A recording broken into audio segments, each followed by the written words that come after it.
content d'être là et je crois que par la grâce de Dieu, nous allons partager la parole de Dieu pendant quelques minutes. Comme vous avez pu voir dans les affiches, le thème de ce soir est en rapport avec le dépôt. Mais avant de commencer, j'aimerais nous inviter à prier pour recommander ces instants. Père, Dieu de gloire, nous te bénissons et nous te disons merci pour ces instants. Nous prions à ce que ta grâce surabonde sur cette plateforme. Laisse que l'esprit de ta parole, l'omniprésence de ton esprit se répand dans les vies, se répand dans les chambres, partout où on nous suit. Je prie, ô Dieu des grâces, que ce message apporte une vie, apporte un réconfort et une onction particulière. Laisse, ô Dieu des grâces, que ta puissance se libère, que les malades soient guéris, que des aveugles voient, que des personnes expérimentent la main de Dieu. Nous sommes tellement conscients de ton omniprésence manifeste que nous avons voulu prêcher ta parole dans cette plateforme. Prends les contrôles de tout au nom de Jésus. Amen. Amen. Ok, que Dieu vous bénisse. Comme j'étais en train de dire, ce soir, nous parlerons d'un thème intitulé « Garder les dépôts ». Je veux nous inviter à lire 3 textes. Le premier texte, c'est notre texte de base, 2 Timothée 1,14. 2 Timothée 1,14.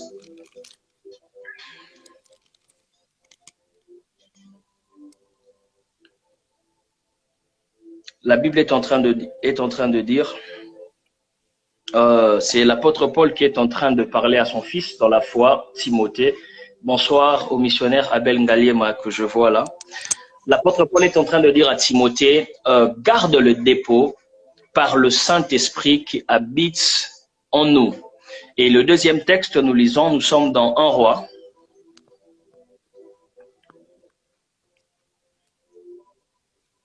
1 Roi 11, 4 à 6. 1 Roi 11, 4 à 6. La Bible est en train de dire 1 Roi 11, 4 à 6. Et il arriva au temps de la vieillesse de Salomon que ses femmes détournèrent son cœur après d'autres dieux, et son cœur ne fut pas intègre avec l'Éternel son Dieu, comme le cœur de son père David.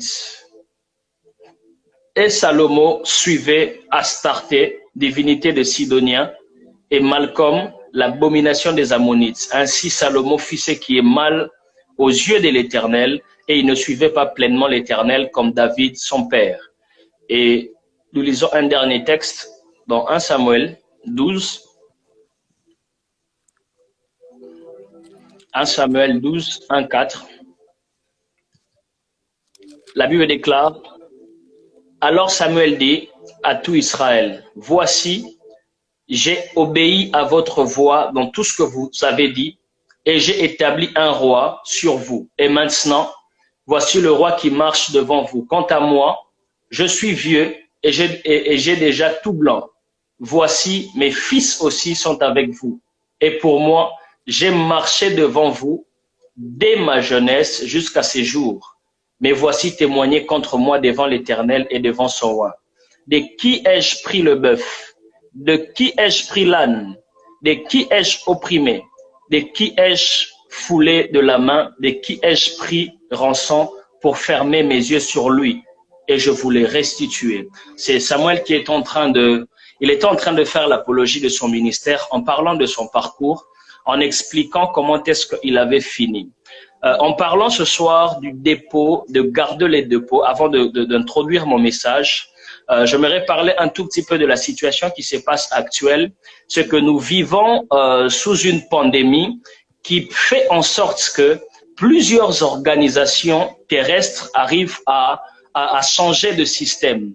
Plusieurs organisations terrestres arrivent à mettre en place des mécanismes pour leur fonctionnement. Il y a même des organisations terrestres qui font en sorte, qui ont changé carrément des missions par rapport à l'année. Il y a même des nations qui ont changé, qui ont révisé encore leur budget annuel. Il y a beaucoup d'organisations qui ont eu une attention particulière par rapport à ce qui se passe aujourd'hui. Mais le royaume des cieux aussi n'a pas n'a pas été silencieux face à tout ce qui se passe, parce que Dieu dans son trône, il est en train de voir ce qui est en train de se passer.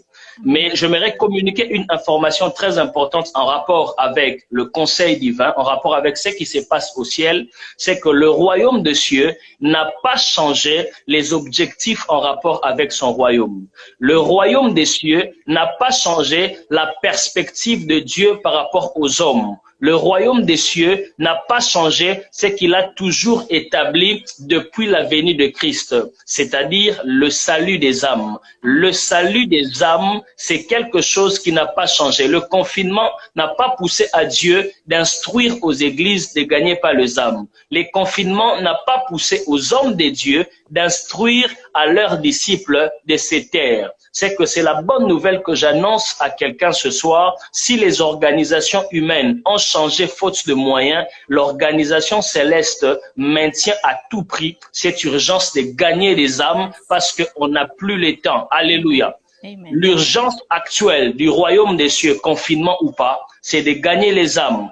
La Bible est en train de dire: allez, faites de toutes les nations des disciples. Les nations restent la perspective absolue de Dieu. Le cœur de Dieu continue à battre comme de la même manière que ça battait à la croix. Le cœur de Dieu continue à battre de la même manière que ça battait au moment où il a voulu envoyer le Fils. Le cœur de Dieu est toujours orienté vers les nations. Les nations restent la priorité des enfants de Dieu. Que ce confinement ne nous affaiblisse pas. Que ce confinement ne nous décourage pas, parce que Christ nous a dit, allez dans les nations. Il y a une différence entre Babylone et l'Église. Lorsque Babylone voulait changer un système, lorsque Babylone voulait transformer un régime, lorsque Babylone voulait accroître son personnel, Babylone allait dans d'autres villes, ils allaient dans d'autres régions, ils captivaient et les ramenaient à Babylone. À l'exemple de Daniel, de ses frères, de ses amis, il y avait des captifs et ils allaient. Babylone allait dans les nations et le ramenait à Babylone. Mais l'Église n'a pas la mission de ramener. L'Église a la mission d'aller dans les nations. C'est là-bas dans les nations qu'il faut s'installer. C'est là-bas dans les nations qu'il faut mettre en place les systèmes. C'est là-bas dans les nations qu'il faut gagner les âmes. Lorsqu'on parle des nations, on parle vraiment beaucoup plus des systèmes. On parle vraiment beaucoup plus de la politique. On parle vraiment beaucoup plus des mécanismes mis en place. Et on parle aussi des mentalités. C'est que la mission aujourd'hui de l'Église touche les mentalités. Alléluia. Amen. Et le moyen par lequel le Seigneur veut atteindre des nations, les moyens par lesquels le Seigneur veut atteindre des villes, il passe toujours par des hommes. Amen. Il passe toujours par des acteurs. Alléluia. Est-ce que Dieu passe par des acteurs parce qu'il n'en a pas la capacité? Non, c'est très loin de là. Mais Dieu passe par des hommes sur la terre pour changer de système, tout simplement parce que la faiblesse de Dieu se trouve dans l'obéissance à ses principes. Lorsqu'il s'agit des principes de Dieu, le Seigneur devient faible. Yes. Lorsqu'il s'agit de ce que lui, il a établi, le Seigneur devient incapable. Lorsqu'il s'agit de ce que lui, il a décidé, de ce que lui, il a mis en place. Dans le jargon spirituel, on parle des lois spirituelles, on parle des législations. Et la législation en rapport avec la terre se situe dans le psaume 115, 6, où Dieu est en train de dire que les cieux sont les cieux de l'Éternel et la terre des hommes. C'est que le règne de la terre, la conquête de la terre, le Seigneur l'a donné aux hommes. C'est aux hommes de faire ce travail. Dieu sera incapable de son trône de devenir chef d'État. Dieu sera incapable de son trône de devenir maire de la ville. Dieu sera incapable de son trône de devenir général d'une armée. Et Dieu passe toujours par des hommes pour que des hommes entrent dans ces systèmes et mettent en place ce qu'il y a à mettre en place pour que les choses puissent changer. Alléluia. Amen. Parce que le monde aujourd'hui est en train de traverser une problématique qui a un rapport avec le règne, avec la conquête. Le problème de Dieu par rapport aux nations, c'est que les nations ne sont pas encore conquises. C'est pour cela que Christ nous envoie dans les nations, pas par ignorance. Il nous envoie dans les nations parce que les nations ont besoin de nous. Les nations ont besoin des solutions qui émanent des enfants de Dieu. Amen. Les nations ont besoin des solutions qui émanent de ceux qui ont les mandats de Dieu. Et le Seigneur passe toujours par des hommes. Il passe par des hommes pour sauver des familles, comme ce fut le cas de Gédéon. Il passe par des hommes pour sauver des États, comme ce fut le cas de Joseph. Il passe par des hommes pour mettre en place tout ce qu'il y a à mettre en place pour que les nations soient sauvées. Et j'ai pris ce soir que que Dieu passe par quelqu'un qui m'écoute pour transformer une contrée, pour transformer une ville, pour transformer un environnement. Alléluia. Amen. Et le souci de Dieu pour faire toutes ces choses-là est impérativement lié aux hommes. Mais ce n'est pas lié aux hommes incapables. C'est que au-delà du fait qu'il n'y a pas seulement des hommes pour aller dans les nations, il n'y a pas seulement des hommes pour changer des villes, pour changer des choses, mais il n'y a pas aussi des hommes capables. Alléluia. Amen. Nous faisons des études pour être aptes à accomplir quelque chose. Nous faisons des études pour être aptes. Nous faisons des formations pour être aptes à. Lorsque tu fais des études de droit, tu fais des études de droit pour finir un jour avocat. Lorsque tu fais des études de médecine, c'est pour finir un jour médecin. Et il nous faut des capacités. C'est ce qu'on appelle les dépôts. Il nous faut quelque chose pour accomplir une tâche. Mais la bonne nouvelle, c'est qu'en rapport avec les nations, en rapport avec les problématiques de l'Église actuelle, les seigneurs décident de mettre en place un dépôt, de mettre en place des moyens pour pouvoir résoudre ces problématiques. Si les moyens pour avoir les impératifs ou les prérequis pour avoir un positionnement social sur la terre passent par l'école, mais les moyens pour avoir un positionnement national selon les plans de Dieu ne passe ni par un diplôme, ne passe ni par un certificat, ne passe ni par quoi que ce soit. Les moyens par lesquels le Seigneur passe, c'est ce qu'on appelle la grâce de Dieu. Et le Seigneur passe par la grâce afin de sélectionner des personnes qui sont incapables, afin de sélectionner des personnes qui n'ont pas de force, afin de sélectionner des personnes qui n'ont rien pour leur communiquer une onction particulière et changer des choses. La solution se trouve entre les mains de ce qui appartient à Dieu. Parce que la première personne qui a eu les mandats de diriger la terre, qui a eu le mandat de gouverner la terre, c'est une personne qui avait en lui la sémence de Dieu. C'est que la terre ne saura pas vivre lorsque la sémence de Dieu n'est pas dans les vies. La terre ne saura pas être en bonne santé si les personnes qui les dirigent ne sont pas des hommes qui ont la sémence de Dieu, si ce ne sont pas des hommes qui ont la chose de Dieu. Les seigneurs, en créant la terre, ils pouvaient décider au 7e jour de descendre un ange pour gouverner la terre. Les seigneurs, en créant la terre, ils pouvaient dire, je prends 2 anges chérubins capables, forts, aptes, afin de leur laisser dans le jardin d'Éden et diriger. Mais Dieu a décidé de passer par un homme pour lui communiquer sa chose afin de gérer les nations. Et la particularité qu'il y a avec ce que Dieu communique à un homme qu'il appelle, la particularité qu'il y a avec ce que Dieu dépose dans la vie de quelqu'un qui doit régner, dépose dans la vie de quelqu'un qui doit franchir un cap, dépose dans la vie de quelqu'un qui doit changer de système. Cette particularité, c'est au niveau de l'excellence du dépôt. La Bible déclare que tout don parfait, toute grâce excellente viennent de Dieu. Alléluia. Lorsque Dieu t'envoie à faire quelque chose, lorsque Dieu veut changer une nation, il donne à ces hommes appelés par la grâce des capacités, mais des capacités excellentes. Peut-être que tu réalises comme moi qu'il y a des challenges, tu réalises comme moi qu'il y a des montagnes à renverser, tu réalises comme moi qu'il y a la politique à transformer, tu réalises comme moi qu'il y a des mentalités à aiguiser, tu réalises comme moi beaucoup de choses. Mais si seulement c'est par le canal du divin, crois-moi que la grâce que Dieu communique à ces hommes et ces femmes qui acceptent la mission, c'est une grâce excellente. Alléluia. Amen. Et sans les dépôts de Dieu, les nations ne peuvent jamais être transformées. Sans ce que Dieu communique, les nations ne peuvent jamais être changées. La parole de Dieu ne peut jamais avoir une place d'honneur. Alléluia. Amen. Le constat et le regret qui s'est fait actuellement, c'est que chaque jour à la télé, il y a des décideurs. Chaque jour à la télé, il y a des hommes qui donnent des injonctions. Mais lorsque tu essaies de lire ces hommes spirituellement, tu ne vois aucun d'entre eux qui a la sémence de Dieu. Tu ne vois aucun d'entre eux qui a la sagesse divine. C'est comme on pouvait dire de Joseph, y a-t-il dans ces pays un homme qui a le Saint-Esprit comme cet homme? Parce que les gens réfléchissent, les gens tâtonnent, mais il n'y a pas cette sagesse de Dieu qui peut communiquer des résolutions, des sorties, qui peuvent communiquer des voies des sorties par des sagesses surnaturelles. Yes. Beaucoup de tâtonnements dans la vie des décideurs, beaucoup de tâtonnements sur ceux qui décident parce qu'il y a absence du divin dans la vie des décideurs.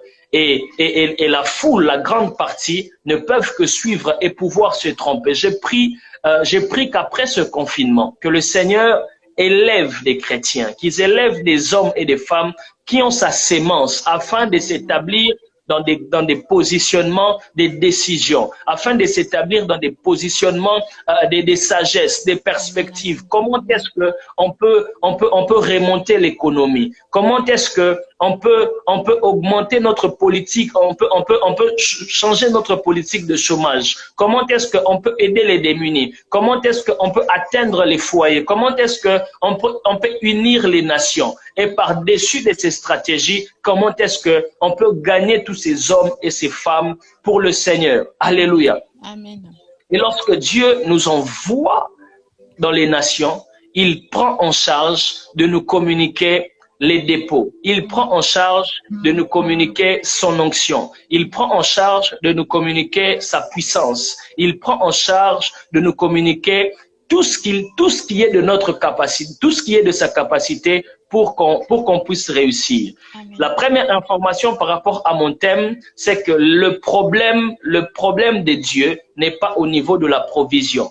Parce qu'il y a beaucoup qui sentent l'appel, mais qui réalisent un manque de provision.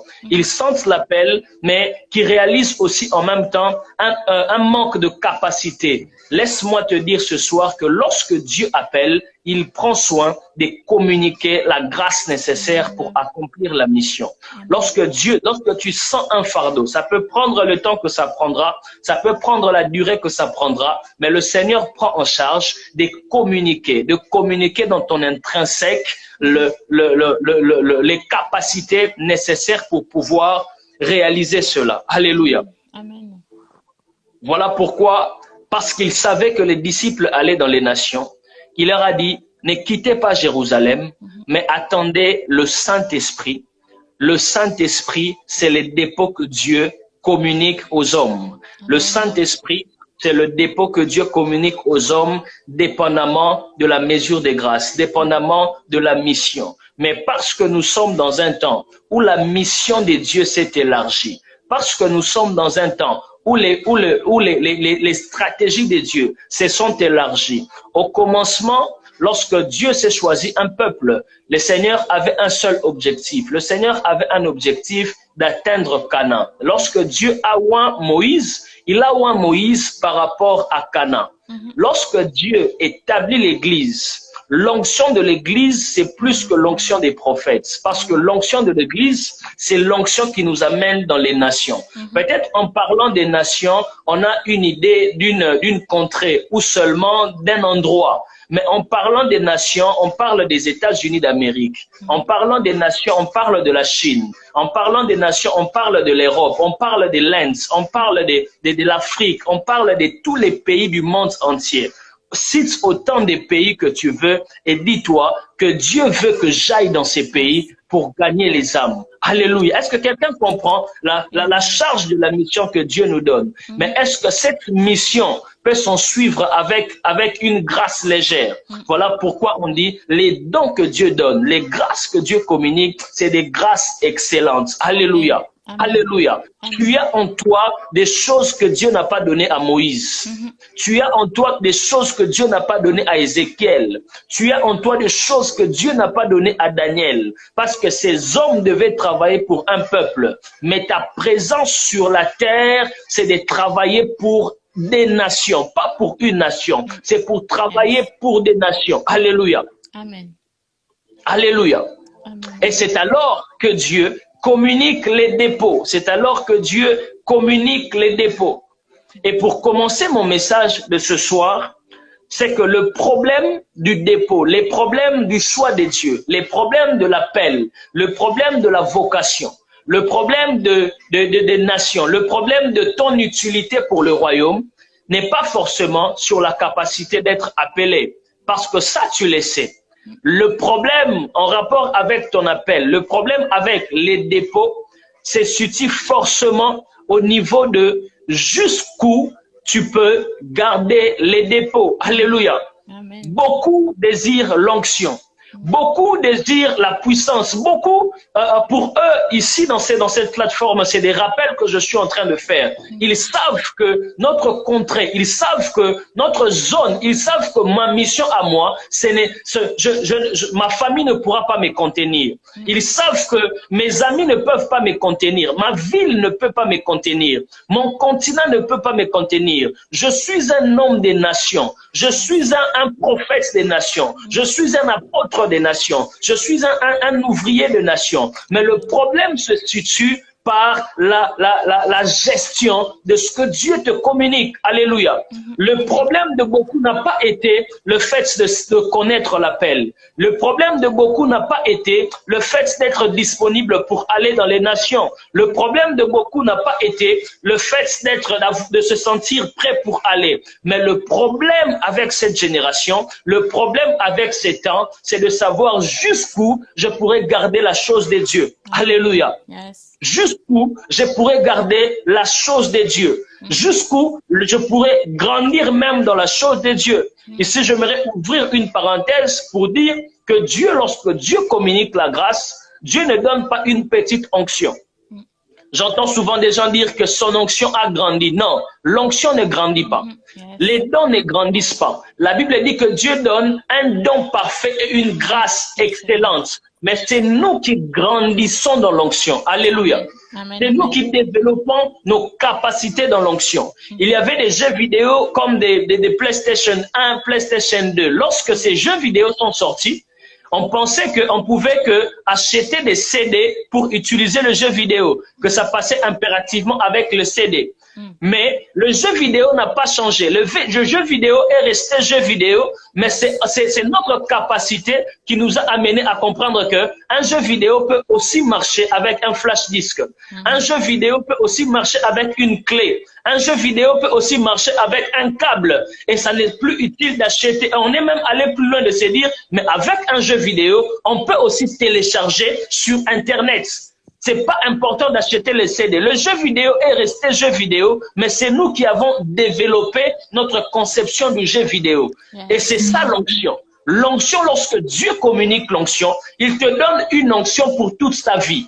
Lorsque Dieu te donne l'onction, il te donne l'onction pour toute ta carrière. Il te donne une onction parfaite.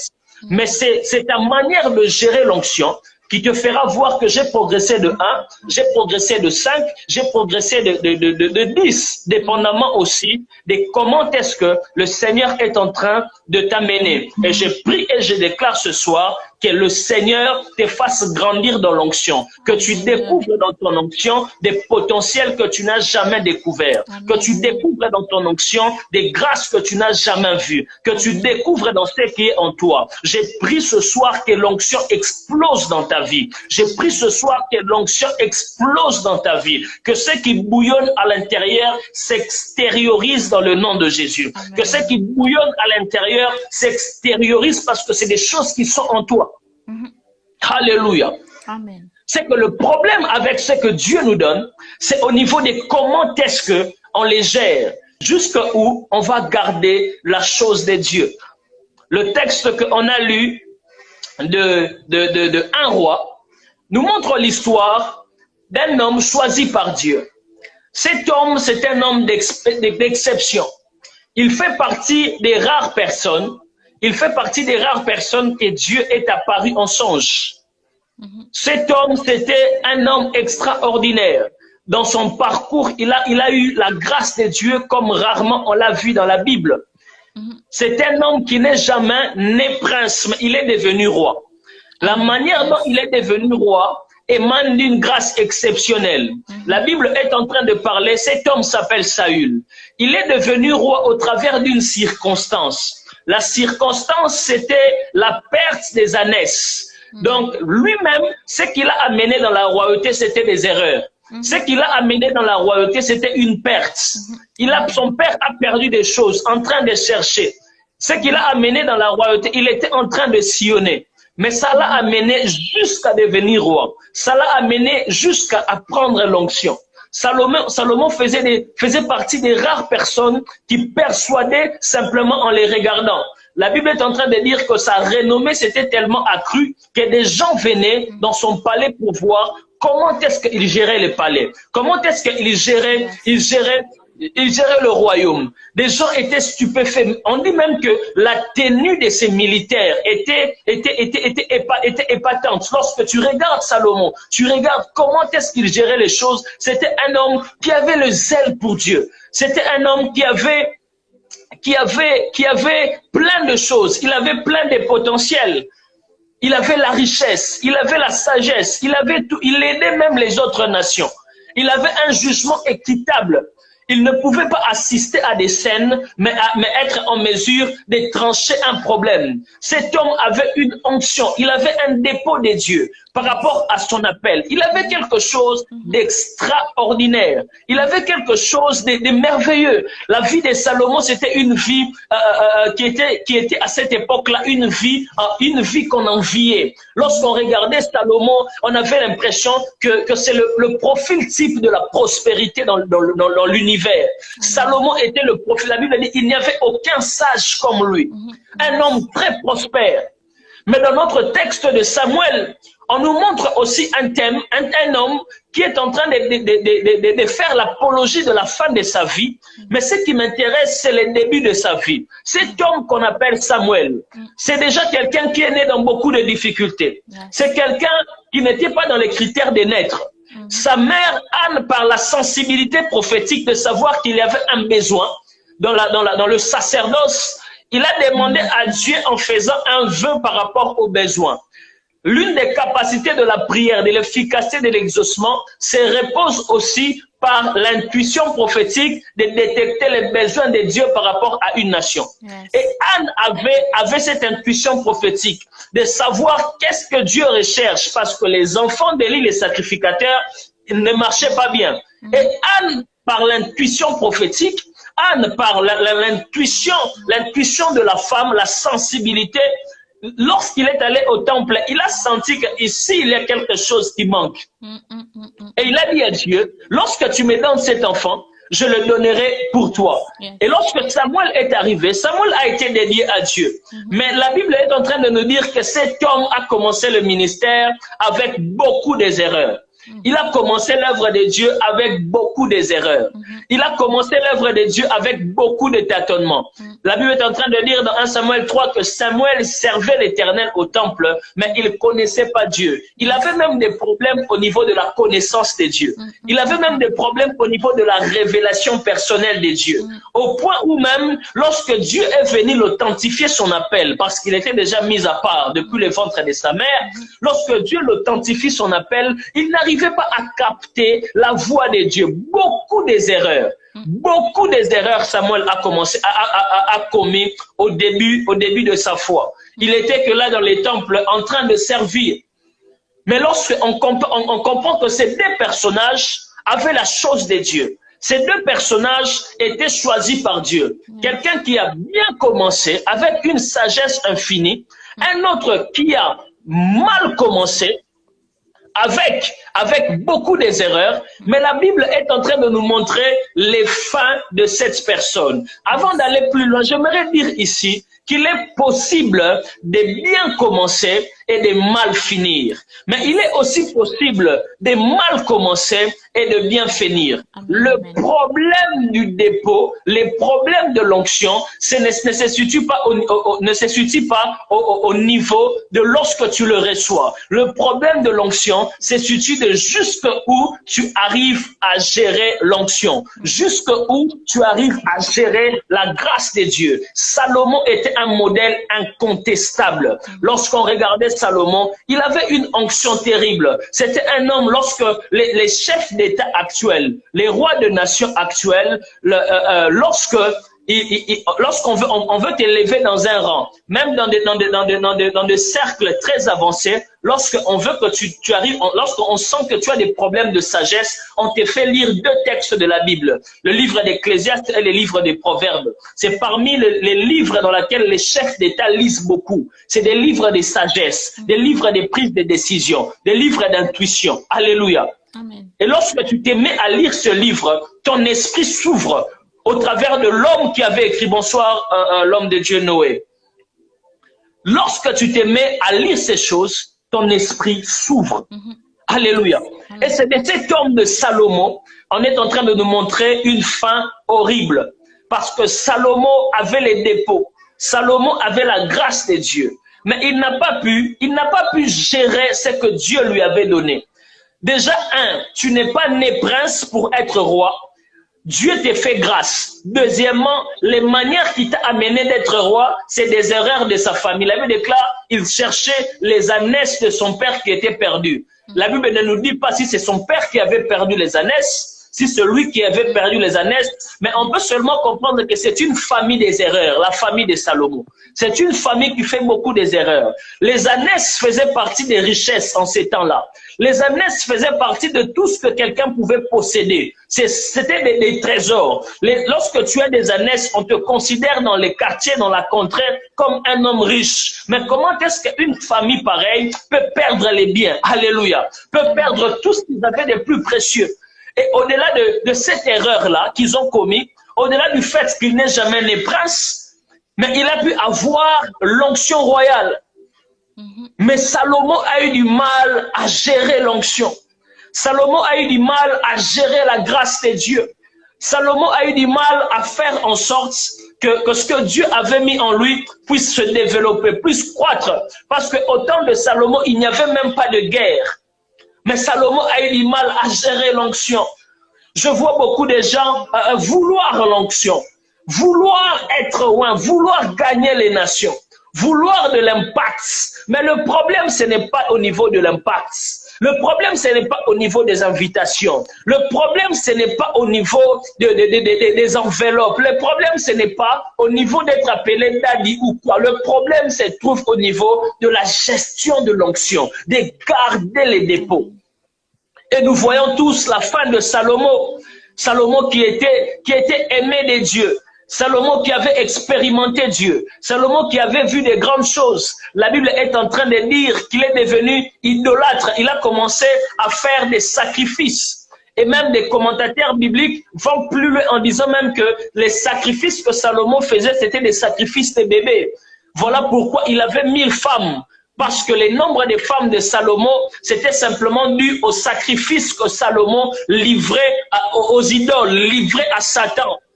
Un homme qui a eu la grâce de Dieu, mais la mauvaise gestion de l'onction l'a amené à faire des sacrifices.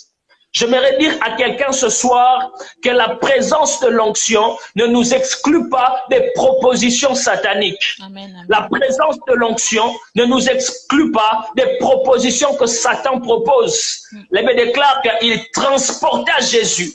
Jésus qui était le Fils de Dieu, Satan le transporta. Quel est le moyen de transport que Satan a eu pour transporter Jésus? L'onction ne t'exclut pas des propositions de distraction. L'onction ne t'exclut pas de ces choses. Alléluia. Parce que d'ailleurs, l'onction fait en sorte que tu sois la cible numéro 1 à déstabiliser. Parce que l'on sait que si on te déstabilise, c'est tout un royaume qui se déstabilise. Parce qu'après la chute de Salomon, Israël est en train dans une saison de guerre.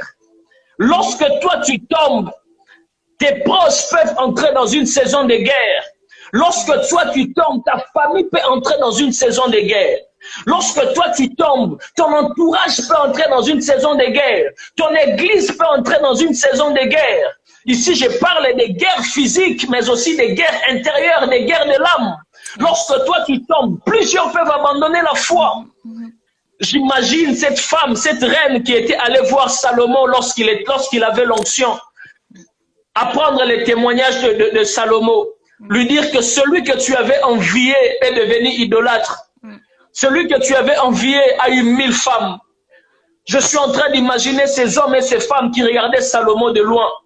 Ces hommes et ces femmes qui disaient qu'en cet homme, il y a la chose de Dieu. Mais la fin de Salomon a été tragique.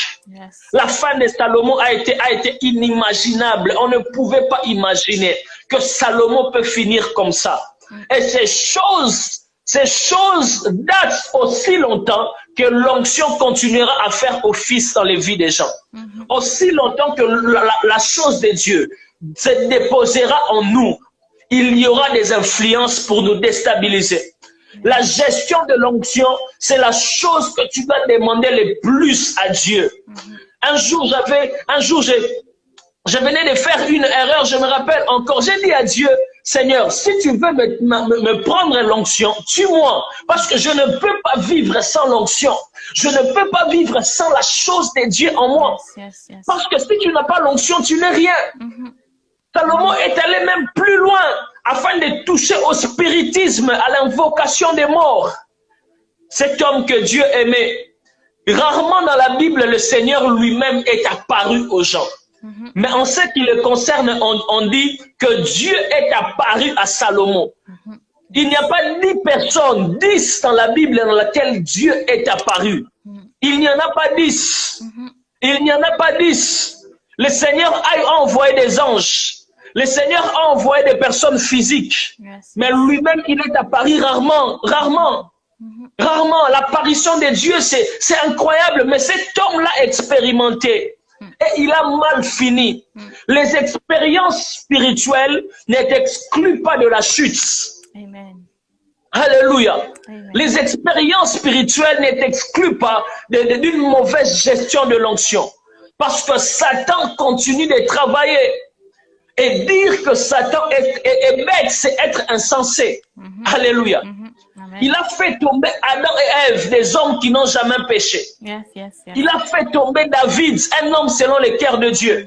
Il a fait tomber Samson, un vaillant héros, jusqu'au point de tenter même Jésus. Et ce n'est pas à toi, rempli de défauts, qu'il aura pitié. Alléluia. Amen. Il n'y a rien de plus précieux qu'il faut dire à Dieu, aide-moi à gérer l'onction. Aide-moi à gérer la chose qui est en moi. Chaque jour, nous sommes confrontés à des démons. Alléluia. Amen. La différence qu'il y a simplement entre un chrétien et un païen en rapport avec ces choses, c'est que les païens, parce que son esprit est mort, son esprit est vide, il peut être possédé par des puissances maléfiques. Mais les chrétiens, parce que son esprit est possédé par Christ. Un démon ne peut pas posséder un chrétien, mais un démon peut influencer un chrétien. Un démon peut apporter des ondes bizarres dans la vie des chrétiens. L'apôtre Paul est en train de dire à l'église de Corinthe, fuyez l'impudicité. Il parle à l'église. Il parle à l'église parce que l'impudicité est un esprit. Alléluia. Si l'impudicité ne te possède pas, il se présentera à toi. Lorsque l'apôtre Paul dit, le mot fouiller en grec veut aussi dire phego, qui veut dire déplace-toi de là, mets-toi hors d'une chose, ou évite quelque chose. L'apôtre Paul est en train de leur dire, ce n'est pas que l'esprit de l'impudicité ne vous touchera pas, mais il se présentera à vous. Et lorsqu'il se présente à vous, fouillez. Amen. Alléluia. Amen. Et c'est des choses que Salomon n'a pas pu faire pour mal gérer l'onction. Et la Bible nous parle aussi de cette personne dont on a montré un début très faible, de cette personne qui avait du mal à connaître son appel. Une personne qui avait été consacrée à Dieu, mais il avait du mal à connaître son appel. C'est que le fait de ne pas connaître ce que Dieu attend de toi, ne fait pas forcément de toi quelqu'un qui force l'appel. Non. Samuel était appelé par Dieu. Il était consacré par Dieu. Mais il ne connaissait pas son appel. Mais le problème ne se situe pas là. Cet homme a mal commencé son ministère. Il a commencé son ministère avec beaucoup des erreurs. Mais la Bible est en train de nous montrer, j'aimerais qu'on le revoie encore dans 1 Samuel 12.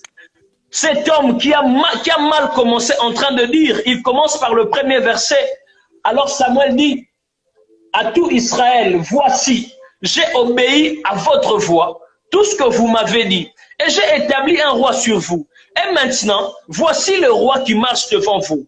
Quant à moi, Samuel, quant à moi, celui qui avait l'onction, quant à moi, celui qui avait les deux peaux, quant à moi, celui que Dieu avait appelé, je suis vieux, et j'ai déjà tous mes cheveux blancs. Voici mes enfants sont avec vous. Et pour moi, j'ai marché devant vous. J'ai marché devant vous. Samuel est en train de dire aux hommes, toi qui exerces les ministères en se disant que je ne calcule pas les hommes, je fais la volonté de Dieu, tu es en train de te tromper. Alléluia. Tu es en train de te tromper. Adam était avec Dieu, mais Dieu a dit, il n'est pas bon que l'homme soit seul. Alléluia. Ton ministère doit être vu par des hommes. Ton ministère doit être jugé par des hommes. Ton ministère doit être éprouvé par des hommes. Et Samuel ne se présente pas devant. Est-ce que les hommes avaient la capacité de juger Samuel? Non. Mais Samuel se présente devant le peuple pour leur dire, je me suis tenu devant vous depuis ma jeunesse jusqu'à ce jour.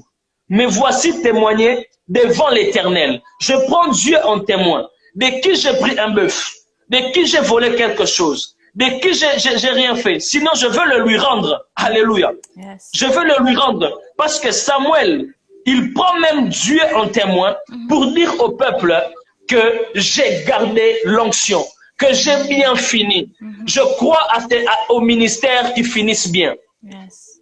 Je crois au ministère qui finisse bien.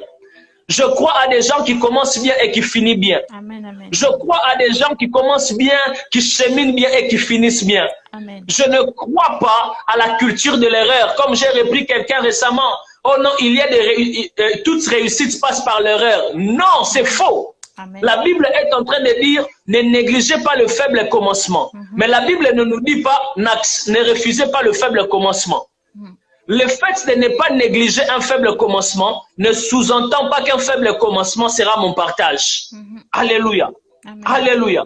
Il y a des gens qui peuvent bien mal commencer et mal finir, mais il y a des gens aussi qui peuvent bien commencer, bien acheminer et bien finir leur course avec le Seigneur. Alléluia. Amen. Amen. Quelle est l'erreur de Jésus? Quelle est l'erreur que Jésus a fait dans son ministère? Alléluia. Amen. Jésus n'a jamais couché avec des femmes. Il n'a jamais volé l'argent de quelqu'un.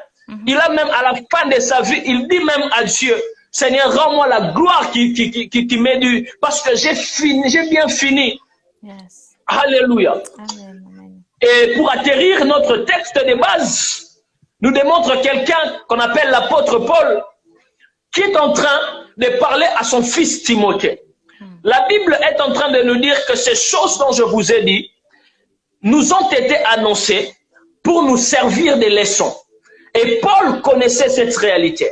Paul est en train de parler à son fils Timothée. Timothée, c'est un serviteur de Dieu qui a commencé l'œuvre de Dieu très jeune. Il est devenu pasteur à 17 ans.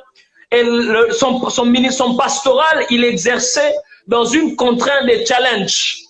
La contrainte dans laquelle Timothée était établi comme pasteur, c'était Éphèse. Éphèse était une ville très challengeante en rapport avec les jeunes ministères. Et Timothée a rencontré beaucoup de réalités. Timothée a été confronté aux anciens qui étaient déjà là avant lui. Voilà pourquoi Paul lui dit que personne ne méprise la jeunesse. Timothée a eu beaucoup de frustrations, où on voit même que le ministère a apporté à Timothée des problèmes d'estomac. Paul lui dit, prends un peu de vin pour ton problème d'estomac. On sait que souvent, le problème d'estomac, si c'est pas les femmes, c'est l'argent. Si c'est pas l'argent, c'est le ministère. Mais Timothée était célibataire. Et il n'avait pas de problème d'argent. Mais Timothée avait des problèmes avec son ministère. Le ministère l'a amené à tomber malade. Et par-dessus de tout, Timothée était confronté à une contrée qui étaient rattachés aux dualités spirituelles. Alléluia. Au point où même les fondements en rapport avec les combats spirituels a été adressé à cette église d'Éphèse. L'apôtre Paul est en train de dire cela à l'église d'Éphèse. Parce qu'Éphèse était une contrée de challenge. La particularité d'Éphèse, c'est qu'Éphèse avait beaucoup d'entreprises, mais des entreprises occultes, des entreprises de magie. Mais ils avaient même une synagogue de la déesse Diane qui servait au culte lié à Satan. Et c'est dans cette contrée que Timothée commence son ministère. C'est dans cette contrée que Timothée se retrouve face à ça. Et Éphèse est à peu près semblable à ce monde occidental que nous nous retrouvons, où la franc-maçonnerie n'est plus à cacher, où la sorcellerie n'est plus à cacher. Et au-delà de l'onction, il y avait aussi les femmes d'Éphèse. Les femmes d'Éphèse étaient des femmes qui séduisaient des hommes. Des femmes d'Éphèse, c'était des femmes qui tuaient l'onction. Alléluia. C'était des femmes terribles. Et Paul, sachant que Salomon, les femmes ont tué son ministère. La pression du monde spirituel a tué son ministère. Et ce n'était pas un problème d'argent que Salomon avait, mais c'était un problème avec les réalités spirituelles. C'était un problème avec la gestion de l'onction. C'était un problème avec la discipline. Et Paul est en train de dire à son fils Timothée, parmi tant d'autres choses, mon fils Timothée, garde les dépôts. Garde les dépôts. Fais en sorte que ce qui est en toi ne soit jamais perdu. Fais en toi que ce qui est en toi ne soit jamais perdu. Qu'aucune doctrine ne te fasse perdre les dépôts. Que l'impatience ne te fait pas perdre les dépôts. Que les challenges des aînés ne te fait pas perdre les dépôts. Que les contestations des hommes en rapport avec ton ministère ne te fassent pas perdre les dépôts. Garde les dépôts. Garde les dépôts. Parce que Paul parle à Timothée lorsque Timothée a géré qu'une seule église. Parce que Timothée, à la fin de son ministère, il a géré plusieurs églises dans l'Asie mineure. Mais Paul est en train de lui dire, garde les dépôts dans un moment où il avait une seule gestion. Et le fait de garder les dépôts, Paul savait très bien que ce que tu as aujourd'hui sera en train de s'amplifier.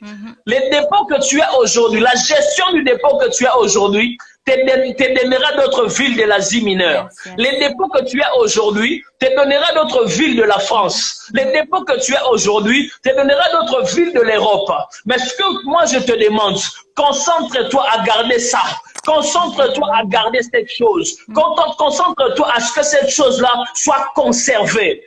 Mais ne le fais pas par tes forces. Ne garde pas les dépôts par toi-même. Ne garde pas les dépôts par ton estime. Ne garde pas les dépôts par l'expérience. Ne garde pas les dépôts parce que tu connais déjà faire. Ne garde pas les dépôts par des connexions que tu as. Ne garde pas les dépôts par les portes qui t'est ouvert. Ce n'est pas parce que les portes se sont ouvertes que tu as forcément les dépôts. Les dépôts peuvent partir, mais les portes restent ouvertes. Mais Paul lui dit, garde les dépôts, garde l'onction par le Saint-Esprit qui habite en nous. Le Saint-Esprit est la solution à gérer l'onction. L'intimité avec l'Esprit est la solution à gérer l'onction. Lorsque tu es ami de l'Esprit, l'onction sera ton partage jusqu'à la fin de ta vie. L'onction n'a pas besoin de comment est-ce que tu grandis. L'onction n'a pas besoin de comment est-ce que tu acquiers les diplômes. L'onction a simplement besoin d'être gérée par le Saint-Esprit. L'intimité avec l'Esprit te permettra de gérer l'onction. Je suis en train de prier que Dieu t'affecte au nom puissant de Jésus, afin que l'Esprit de Dieu en toi se déploie tellement que les péchés s'éloignent de toi, afin que l'Esprit de Dieu te remplit tellement que les mal s'éloignent de toi, et que l'onction ne soit pas souillée, et que l'onction ne soit pas souillée. Je suis en train de déclarer, dans la vie de toute personne qui a perdu l'onction à cause des erreurs, laisse que Dieu te restaure. Samuel a mal commencé, mais la Bible déclare qu'il a bien fini. J'ai pris maintenant pour des personnes qui ont mal commencé. Je suis en train de prier pour des personnes qui ont fait des erreurs. Je suis en train de prier pour des personnes qui ont baissé la garde parce que les hommes n'ont pas cru en toi. Je suis en train de prier pour des gens qui traversent ces challenges en cet instant, pour des gens qui traversent la sous-estimation des hommes. Laisse que l'Esprit de Dieu t'affecte et que les dépôts soient gardés, afin que là où les dépôts est vu de manière minimum, que la gestion de l'onction amplifie cela et que cela fasse des échos. La Bible déclare que Jean-Baptiste, dans la gestion de l'onction dans les déserts, les gens qui quittaient les villes allaient jusqu'au désert pour écouter la parole. Le message de Jean-Baptiste, ce n'était pas un message de prospérité, c'était un message de repentance. Mais la gestion de l'onction a attiré des foules vers ton message.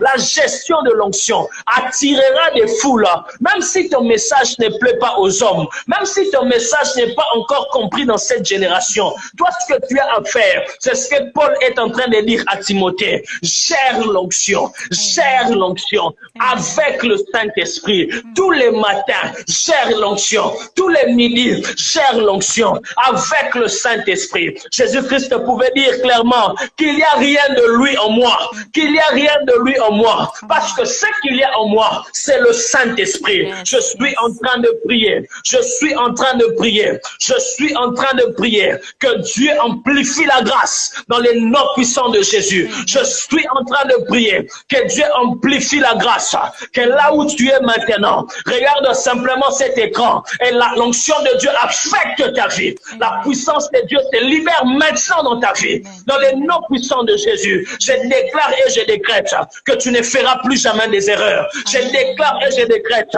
que là où tu étais faible dans le secret, le Seigneur est en train de te donner la force.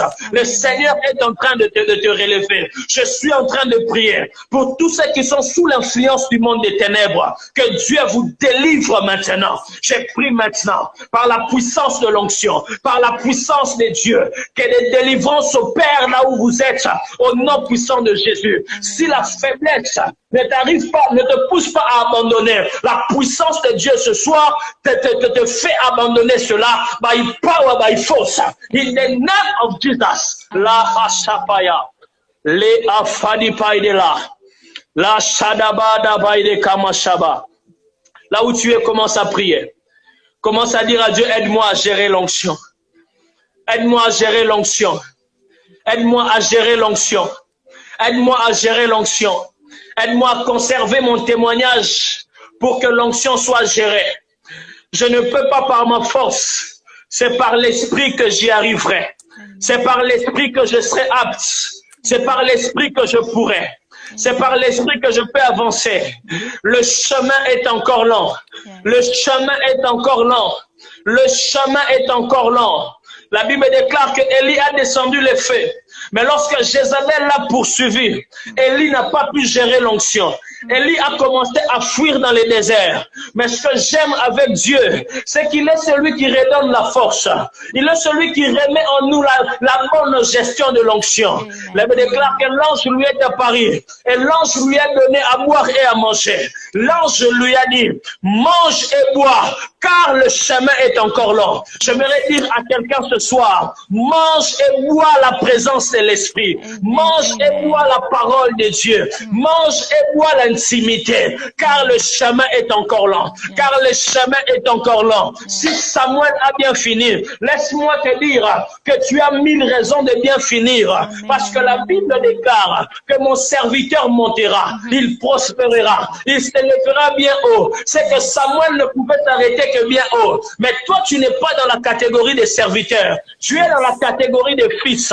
Là où les serviteurs se limitent, c'est là où les fils commencent. Là où les serviteurs se limitent, c'est là où les fils commencent. Si Samuel s'est arrêté bien haut, toi, tu vas au-delà des limites. Toi, tu vas au-delà des limites. Je déclare que ton onction, je déclare que les dépôts de Dieu, je déclare que la chose que Dieu a mis en toi sera en train de s'amplifier après ce confinement. Là où les gens ne te regardaient pas, on te regardera à cause de l'onction. Je suis en train de vous prêcher d'une onction qui change de vie. Je suis en train de vous prêcher d'une onction qui fait de nous des témoignages. Je suis en train de vous prêcher d'une onction qui transforme des vies. Ma'apayaba. Loftana Shabaya, Ra'apa Shabayaba, Le Efaide Payakayaba. Détenir l'onction en nous, c'est le seul moyen le plus facile qui t'amènera dans les nations avec la prise en charge d'autrui. L'onction fait partie de celles substances qui peuvent t'amener en Chine en ne dépensant rien, qui peuvent t'amener en Amérique en ne dépensant rien, qui peuvent t'amener en Côte d'Ivoire en ne dépensant rien. Ishakatama de parida ashova pleide. La ashaka baya baya baya baya ba. Mala fede ploy de kabaya ba shada pla. Fadi paille de rade paille shada da baya baya ba. Dis à Dieu, aide-moi à gérer l'onction. Dis à Dieu, aide-moi à gérer l'onction. Dis à Dieu, aide-moi à gérer l'onction. Dis à Dieu, aide-moi à gérer l'onction. Dis à Dieu, aide-moi à gérer l'onction. Dis à Dieu, aide-moi à gérer l'onction. Le faraploide gashanda raplaide. La stapanina ginana hasovaide paridiga. La sababaide ka parada blaide farabababosa. Ifakade tabaide sababaya bayaba. Mala sagabaya bayaba. Le kabay de fayaba sabla, la rapagabaya baya baya ba, la asakabay de payabaya ba. Je crois à l'onction amplifiée par une bonne gestion avec le Saint-Esprit. Je crois à l'élévation qui provient du Saint-Esprit. Je crois à l'élévation qui provient du Saint-Esprit. La mauvaise gestion de l'onction a poussé Salomon à des mauvaises connexions. La mauvaise gestion de l'onction l'a poussé à des mauvaises connexions. Lorsque tu gères mal l'onction, lorsque tu sens que l'onction se perd, tu chercheras des fausses connexions pour montrer au monde que tu as encore la chose de Dieu. Alors qu'au-dedans de toi, tu sais que la chose de Dieu est partie. Demande à Dieu que je ne tombe pas dans un piège d'hypocrisie, que je ne tombe pas dans un piège de visibilité, que je ne tombe pas dans un piège de m'as-tu vu, mais que je sois en mesure de gérer l'onction, que je sois en mesure d'être authentique en 2020, d'être authentique en 2025, d'être authentique en 2030, d'être authentique jusqu'à la fin de ma vie. Que l'authenticité soit mon partage. Que l'authenticité soit mon partage. Raftalaba Shabra, Fada Shekebayaba. Je le déclare cela pour votre vie. Je le déclare cela pour votre vie. À cause de l'urgence du monde, à cause de l'urgence des nations, que Dieu vous permette de gérer l'onction. Qu'il transforme vos faiblesses en force. Et que votre vie soit une bénédiction pour plusieurs. Laisse-moi prier pour toi. Lo sabra de raide fakaba sadabla. La sigonaide de falida kana savayaba. Lo fadigaide de blostagai de farapai de la. Mantelegosto plai de veta plai de kanina hasaba. Seigneur, je suis en train de prier ce soir, afin que l'onction de Dieu affecte des vies ce soir dans cet appel. Je suis en train de prier que tu restaures ceux qui sont tombés. Je suis en train de prier que tu restaures ceux qui se sentent faibles. Je suis en train de prier que tu restaures ceux qui ont mal géré l'onction. Je suis en train de prier à cause de Christ, à cause de l'alliance, restaure des vies. À cause de l'alliance, restaure des vies. Mais je prie aussi pour ceux que jusque-là, qui préservent encore, qui se préservent encore, garde-leur. Aide-leur, oh Dieu, à garder l'onction. Aide-leur, oh Dieu, à ce que l'onction aille de gloire en gloire. Aide-leur, oh Dieu, que l'onction soit bien gérée par le Saint-Esprit. Que leur intimité s'amplifie. Qu'ils fuient la foule lorsqu'ils sentent que ça ne va pas et qu'ils cherchent l'onction. Que la gestion de l'onction soit leur partage. Que les sentiments de la foule, les sentiments de l'acclamation soient éteints dans leur vie. Et que tout ce que les désirs de leur cœur soient comme ce que tu pouvais dire. Comme pouvait dire Paul, que mon désir est de te connaître toi seul. Que le désir de nos cœurs soit de te connaître et de te connaître toi seul, Christ et Christ crucifié. Que nos vies ne soient plus jamais les mêmes, que nos ministères ne soient plus jamais les mêmes. Je prie pour des ministères purs, élève des ministères purs, élève des ministères authentiques, des ministères qui te servent en esprit et en vérité.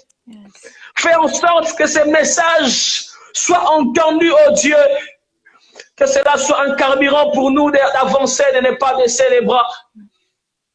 Merci pour ce confinement de transformation. Merci pour ce confinement de remise en question. Merci pour ce confinement, oh Dieu du ciel, de gestion de l'onction.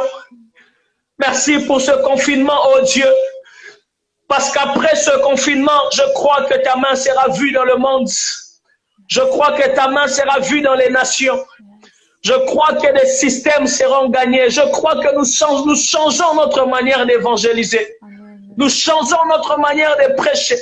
Nous changeons notre manière d'annoncer ta parole à cause de l'urgence de ces temps. Que l'amour du Père, la grâce de notre Seigneur Jésus, la communion et la communication de l'Esprit soit le partage de tout un chacun. Au nom de Jésus-Christ, vivez pleinement en Christ, vivez pleinement en esprit. Au nom de Jésus. Amen. Amen. Amen. Que Dieu vous bénisse abondamment. Amen. Que te bénisse aussi. Merci. Oh, Shabbat. Il y a une forte présence de Dieu ici dans cet appel. Amen. Amen. Amen. Que Dieu vous bénisse infiniment. Ainsi, je remets la parole à la servante de Dieu. Amen. Je ne sais pas si tu vas accepter que les gens posent des questions ou bien... Oui, il n'y a pas de problème. Donc, si vous avez des questions par rapport au message que nous venons d'écouter tout à l'heure, l'apôtre va répondre. Moi, par contre, j'ai une question. Je profite déjà pour poser une question comme ça, si quelqu'un pose. Tu as parlé du fait que le Seigneur nous donne des grâces excellentes. Maintenant, je crois que plusieurs personnes ont du mal à reconnaître quelle grâce, en fait, le Seigneur a placée dans chacun de nous. Donc, quel conseil tu pourrais donner aux gens qui recherchent à comprendre quel est l'appel qu'ils ont, quelle est l'onction qu'ils ont en eux? En rapport avec l'appel ou la grâce, certaines grâces, on le reconnaît par la révélation de Dieu. Le Seigneur, par lui-même, il peut passer pour nous communiquer cela. Certaines grâces, c'est tout simplement pratique comme à l'école. Il y a des connaissances que tu peux avoir en autodidacte et il y a des connaissances qu'il faut aller auprès d'un professeur. Lorsque vous ne connaissez pas votre appel, cherchez des hommes et des femmes qui sont dans la chose de Dieu, qui sont dans le ministère, qui peuvent vous orienter. La Bible déclare que Dieu a donné à Pierre les clés de l'Église. Pierre n'a pas eu la clé de l'Église, mais les clés de l'Église, parce qu'il y a des hommes qui ont des trousseaux et des clés à communiquer aux gens. Yes. Donc voilà. Amen. On attend encore quelques minutes. Si vous avez des questions, n'hésitez pas. On est encore là. Si vous avez des questions en rapport avec le ministère ou le message de ce soir, nous pouvons répondre. Voilà, il y a une question. J'essaie de lire. Que peut-on dire alors à la personne qui, comme vous l'avez dit, son appel, mais ne sait pas quand ni comment commencer? Doit-elle simplement attendre le temps que ça prendra ou alors chercher à agir? Ce que j'aime avec Dieu, c'est que lorsque lui ne nous touche pas, nous, on est en mesure de le toucher. Lorsque Dieu ne te touche pas, toi, touche-le. C'est que lorsque tu n'as pas de révélation dans ton attente, va chercher la révélation dans la prière, va chercher la révélation auprès des hommes de Dieu, va chercher la révélation dans l'intimité. Du coup, la personne ne doit pas simplement attendre que... Non, elle doit pas attendre. Déjà, si la personne, elle est chrétienne, nous avons une mission de gagner les âmes, de servir le Seigneur. Elle doit déjà avoir une église, chercher une église locale. L'église locale, c'est le fief que Dieu a établi sur la terre pour les chrétiens, pour pouvoir travailler ensemble. Lorsqu'elle a une église locale, qu'elle se fasse encadrer et qu'elles se mettent à servir Dieu. Il y a l'appel parfois, la révélation de l'appel parfois, ça peut te trouver au service. Samuel était déjà au service au temple, mais ce que Samuel était en train de faire au temple, ce n'était pas l'office prophétique. Samuel était ouvrier, il était comme un intendant. Il s'occupait à mettre les pains de proposition, à veiller que les chandeliers soient toujours restés allumés, à veiller, à mettre de l'huile. Il était ouvrier au temple, mais son office, c'était un office prophétique. C'est que Dieu peut vous appeler dans quelque chose, mais il veut que vous commencez dans une autre chose. C'est que lorsque tu sens seulement cet appel en toi, vas-y dans une église, cherche à faire le protocole, cherche à faire la chorale, cherche à être à la chorale, va au protocole, occupe-toi, travaille pour le Seigneur. Lorsque tu te mets à faire autre chose, c'est alors que l'appel peut aussi être manifesté, parce que le service nous amène aussi à la consécration. Parce que tu sais que tu vas servir, ça amplifie aussi la consécration. Yes. Amen. J'espère qu'il a répondu à ta question. Il y a une autre question. Comment ça se fait que Salomon puisse perdre son onction que dans sa vieillesse? Tout simplement parce que l'onction, le piège de l'onction, c'est aussi l'habitude. C'est aussi l'habitude. Clairement, l'histoire de Samson répond à cette question. Samson avait l'habitude, en fait, au moyen de l'onction, de se sauver dans les mains des Philistins. Et il se disait encore une fois, je veux me sauver. C'est que le piège de la mauvaise gestion de l'onction, c'est au niveau de l'habitude. Lorsque tu t'habitues avec la manifestation de l'onction dans l'erreur, ça te prendra du temps que ça prendra. Tu feras des erreurs, mais Dieu va t'utiliser. Tu feras des erreurs, l'onction va se manifester. Les malades peuvent même être guéris parce que Dieu a aussi son intérêt dans la vie de ses serviteurs et dans la vie de son peuple. Et cela peut prendre le temps que ça prendra. Ça peut te trouver à ta vieillesse et puis tu chutes.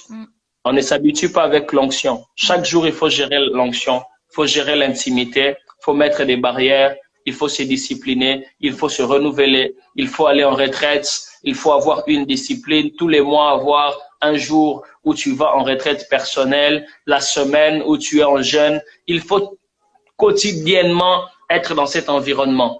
Mais il y a aussi l'entourage parce que Salomon était allé prendre des femmes qui servaient des faux dieux. Donc ça remet en cause l'entourage de manière générale, mais aussi le choix du conjoint. C'est que tu peux être mal entouré et finir mal. Et le type de conjoint que tu peux avoir peut aussi t'amener à la chute. Amen. Une autre question. À quel moment le ministère passe devant la famille? Le ministère ne passe jamais devant la famille. La famille passe avant toute chose. La famille passe avant toute chose. C'est une erreur que plusieurs font. Moi, j'ai eu à les faire.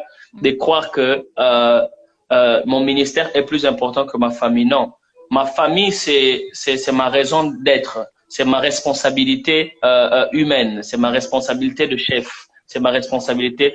Les choix des anciens, lorsque Paul est en train de le dire à Timothée, c'est qu'il devait, pour qu'on puisse établir un diacre ou un ancien, il devait bien gérer sa maison. Il devait bien gérer sa maison et ses enfants devaient avoir un bon témoignage. C'est qu'une mauvaise gestion de la famille, une mauvaise gestion de ta maison te disqualifie dans le sacerdoce. Yes. Donc, il faut d'abord gérer la famille et puis servir le Seigneur. Amen. Amen.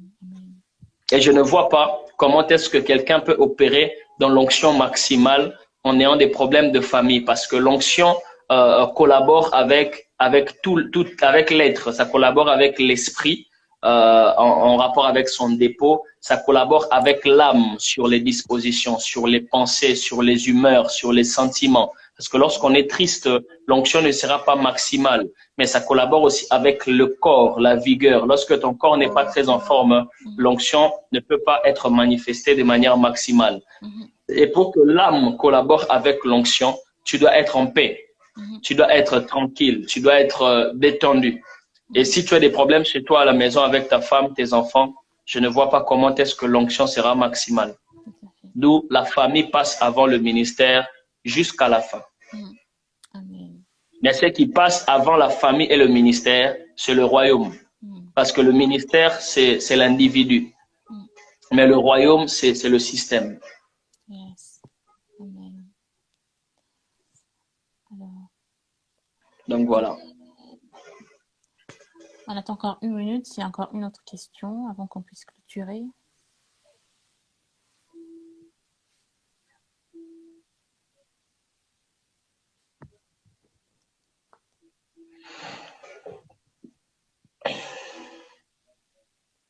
Moi, j'allais te poser la question par rapport au fait comment, du coup, garder le dépôt. Mais je vois que tu as quand même répondu, en fait, en disant... Voilà. Après, il y a des particularités. Chaque dépôt, il peut s'avérer que chaque dépôt ait des interdits. OK? Il y a des choses dont Dieu arrive à dire à certaines personnes, ça ne fait pas. OK? Ça ne dit pas. Il y a des interdits. Il y a des interdits à ne pas toucher. Les interdits, déjà, c'est tout ce qui concerne la chair, tout ce qui concerne le péché. Mais il y a aussi des interdits assez particuliers que Dieu donne jusqu'aujourd'hui à certaines personnes. Et ces interdits, ça peut être un régime alimentaire, ça peut être des fréquentations, ça peut être un style de vie, ça peut être beaucoup de choses. Et il faut être sensible à ces interdits, mais aussi respecter les principes de Jésus. Et par-dessus tout, être intime au Saint-Esprit. Amen. Amen. Et une autre question. Pourquoi Samuel a réussi parfaitement sur le plan ministériel et enfin échoué lamentablement sur le plan familial, d'où ses enfants couchaient avec les femmes? Bon, après, pour les cas de Samuel, parce que Samuel s'est présenté devant le peuple et il a pris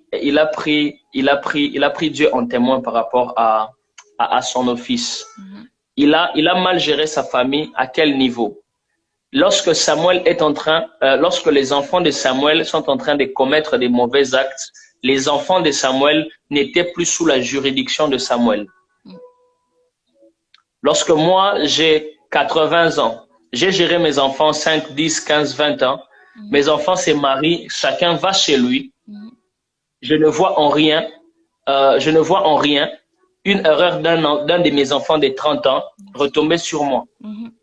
D'où Samuel avait toutes les capacités d'être devant le peuple pour leur dire que j'ai marché dans la droiture, dans l'intégrité, mes enfants sont là devant vous. Parce que Samuel savait qu'à l'époque où lui, il a éduqué sa famille, ils étaient dans la droiture. Après, c'était à leurs enfants de reprendre les relais sur ça. Ce qui impliquait aussi à ce qu'à leur tour, qu'ils gèrent l'onction. Yes.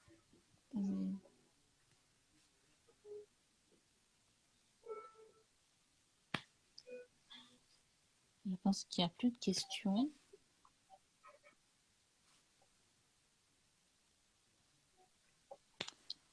Voilà, ouais, je pense que c'est bon. En tout cas, merci beaucoup. Merci beaucoup, apôtre. C'est à moi de vous remercier et de remercier toutes les personnes qui nous ont suivis. J'ai vu les hommes de Dieu, j'ai vu déjà toute mon équipe, le cordon béni, l'homme de Dieu, Lampard, le voyant du verger, l'homme de Dieu, Noé Gombela, et tous les hommes de Dieu qui ont suivi de près, Chris Muntu, Samuel, mais aussi la femme que Dieu m'a donnée, ma merveilleuse, tendre mère de Betsalel, Momi Ruth, que j'aime tant. Et tous mes enfants, mes fils et mes filles, Mervidi, BNL et tous les autres, je vous aime beaucoup. Que Dieu vous bénisse abondamment et gardez les dépôts. Amen. Alors, je vois qu'il y a 2 demandes, en fait. Il y a une autre question, vite fait, c'est quel est le danger s'il n'y a pas de relève dans le ministère? Le danger s'il n'y a pas le relève dans le ministère, c'est que l'évangile s'éteint. L'évangile s'éteint, premièrement. L'évangile s'éteint. Et puis, s'il n'y a pas de relève, c'est le mal qui s'accroît. Les mal qui s'accroît. La Bible a dit, lorsque les fondements sont ébranlés, que fera l'égiste? C'est le mal qui s'accroît.